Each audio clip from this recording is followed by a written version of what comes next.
So in this video, I'm going to show you how to do a color edit. First thing that we need to do is we need to take the background layer and we drag it down to this post-it note, and this copies it. So now we have something that is the background layer that is copied, and we want to rename it Retouch. How you rename something is pretty simple. What you want to do is you just click on that layer and you can double click and it will let you rename it. Right now we're not going to use this layer, but in later demos we will. The next thing that we want to do is hit Levels. This is up in your Adjustments tab. So when we're looking for our levels, what we want to do is we want to move our lights and our darks as far as we can, take it too far, and then just back it up a bit until we preserve as much detail as possible and we preserve the original colors. So here I'm going to take this black slider up.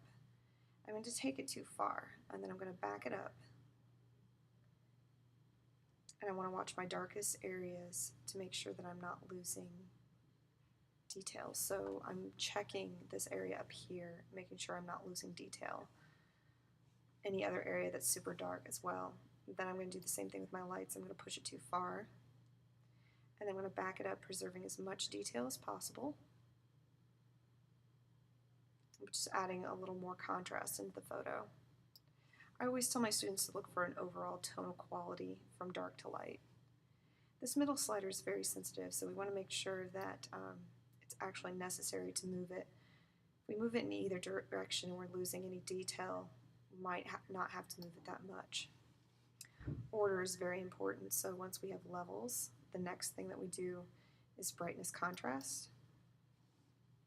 This only has two options. So it's going to increase the brightness as we go to the right and decrease the brightness as we go to the left. Preserving as much detail as possible. Same thing with contrast. This is going to make the values either come closer together or to range further apart.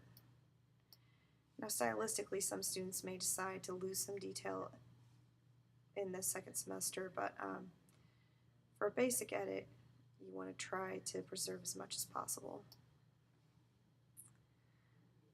The next edit that we do is curves.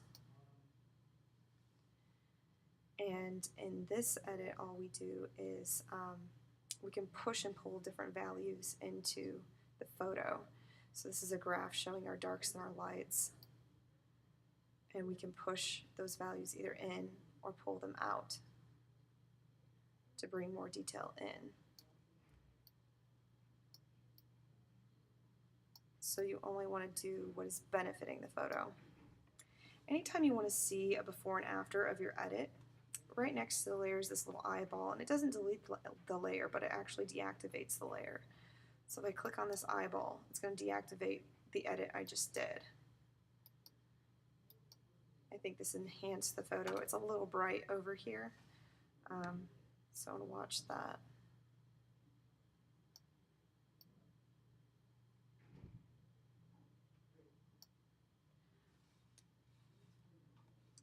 I'm going to do something called masking, which I'll explain in a different video, but I'm just going to go ahead and do it just to take out this brightness a little bit.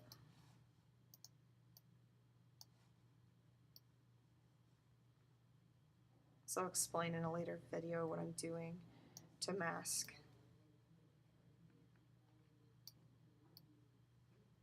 So I got a little too bright in this area, and I did something called a mask to mask it out, and I'll explain that, like I said, in a later video. Hue saturation. So here I can change what the colors look like, but in the beginning edits, I just tell them to stay as close to the original colors as possible. Saturating is going to bring your pixels and really make them very dense, so I tell them to make sure that you don't want it to pixelate, to stay as smooth as possible. You may choose to desaturate your photo to give it a certain look if you want. and lightness or darkness. This is going to make the overall photo appear light or dark.